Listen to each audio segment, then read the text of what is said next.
লোভনীয় স্বাদের গুঁড়া মাছের চচ্চড়ি ও বিলের গুঁড়া মাছ বোনা। আজকে আমি আপনাদের মাঝে শেয়ার করব খুবই মজার এবং দুর্দান্ত স্বাদের বিলের গুঁড়া মাছ বোনা রেসিপি। আসসালামু আলাইকুম everyone, welcome back to my channel. This is Mukta daily blog থেকে। কেমন আছেন সবাই?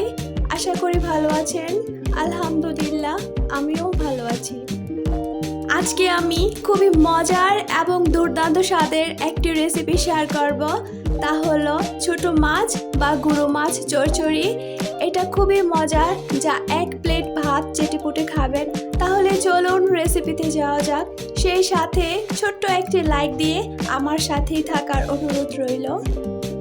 চচ্চড়ি রান্না করার জন্য প্রথমে আমি গুঁড়ো মাছগুলোকে খুব সুন্দর ভালোভাবে ধুয়ে পানি ঝরিয়ে নিয়েছি। তার সাথে পেঁয়াজ কুচি এবং কাঁচামরিচ কয়েক ফালি করে নিয়েছি। 2 চা চামচ হলুদ গুঁড়ো, 2 চা চামচ মরিচ গুঁড়ো দিয়ে দিব। সয়াবিন তেল দিয়ে দিব পরিমাণ মতো। হাতে মাখিয়ে চচ্চড়ি রান্নার ক্ষেত্রে তেলের পরিমাণটা একটু বাড়িয়ে দেওয়া লাগে। গুঁড়া মাছগুলা বিল থেকে ধরে আনা হয়েছে, তাই অন্যান্য মাছের ক্ষেত্রে এই মাছটা খেতে বেশি মজার হবে। এখন আমি হাত দিয়ে পেঁয়াজ মরিচ হলুদ সব উপকরণ একসাথে ভালোভাবে মাখিয়ে নিব। এই কাজটা হাত দিয়েই করতে হবে, কারণ যে কোনো ছোট মাছ এবং গুঁড়ো মাছ চচ্চড়ি রান্নার ক্ষেত্রে এইভাবে ভালোভাবে হাত দিয়ে মশলা মাখিয়ে রান্না করলে সেই তরকারিটা খেতে বেশ মজার হয়ে থাকে এবং এর টেস্ট এবং স্বাদ বহুগুণে বাড়িয়ে দেয়। এখন আমি গুঁড়ো মাছগুলোকে দিয়ে দিব। পেঁয়াজ মরিচ হলুদ সব মশলা উপকরণের সাথে খুব ভালোভাবে হাত দিয়ে মাখিয়ে নিব। একটু সময় নিয়ে মাছগুলোকে মেখে নিতে হবে। যত বেশি মাখানো যাবে এর ভিতর সব উপকরণ এবং মশলা খুব ভালোভাবে মিশে যাবে। এই তো দেখতেই পারছেন, আমি খুব ভালোভাবে একটু সময় নিয়ে গুঁড়া মাছগুলোকে খুব ভালোভাবে মাখিয়ে নিয়েছি। এইভাবে হাতে মাখিয়ে গুঁড়া মাছ রান্না করলে খুবই মজার এবং দুর্দান্ত স্বাদের হয়ে থাকে। ভিডিওর এ পর্যায়ে যারা এসেছেন অবশ্যই একটি লাইক দিয়ে ভিডিওটি কন্টিনিউ করার জন্য অনুরোধ রইল। মাছগুলো ভালোভাবে মেখে নেওয়ার পর এখন আধা ঘন্টার জন্য রেস্টে রেখে দিব। এইভাবে সব উপকরণ মশলা ভালোভাবে মাছের সাথে মিশে যাবে। চলে আসলাম রান্নায়। এখন পরিমাণ মতন পানি দিয়ে দিব। তার সাথে আদা রসুন পেস্ট 1 টেবিল চামচ দিয়ে দিব। গ্যাস অন করে এখন ঢাকনা দিয়ে জাল করে নিব 5 থেকে 6 মিনিটের মতো। চলে আসলাম 5 থেকে 6 মিনিট পর। এই তো তরকারি বলক চলে এসেছে। এখন আমি চামচ দিয়ে নেড়ে দিব। তারপর ঢাকনা দিয়ে ঢেকে পানিটা শুকিয়ে নিব।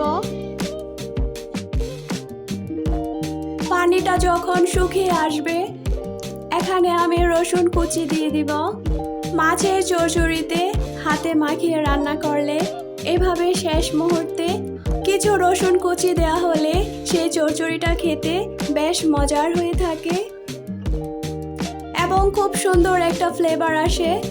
এই তো আমার মাছের চচ্চড়ি থেকে মাশাআল্লাহ খুব সুন্দর একটা রসুনের ফ্লেভার বের হচ্ছে। খুবই অল্প সময় এবং ঝটপট তৈরি করে নিতে পারেন খুবই মজাদার এবং দুর্দান্ত স্বাদের গুঁড়া মাছের এই চচ্চড়িটি।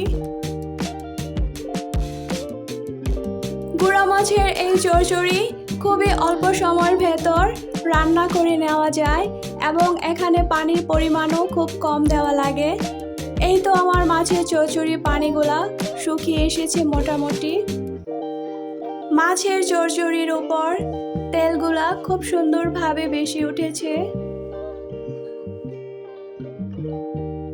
ছোট মাছের চচ্চড়িতে কাঁচামরিচের পরিমাণ একটু বাড়িয়ে দেওয়া হলে সেটা খেতে খুবই মজার হয়ে থাকে।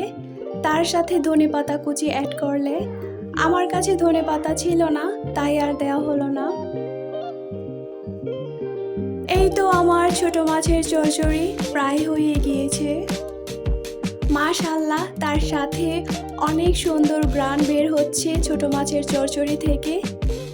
এখন আমি একটি প্লেটে পরিবেশন করে নেব।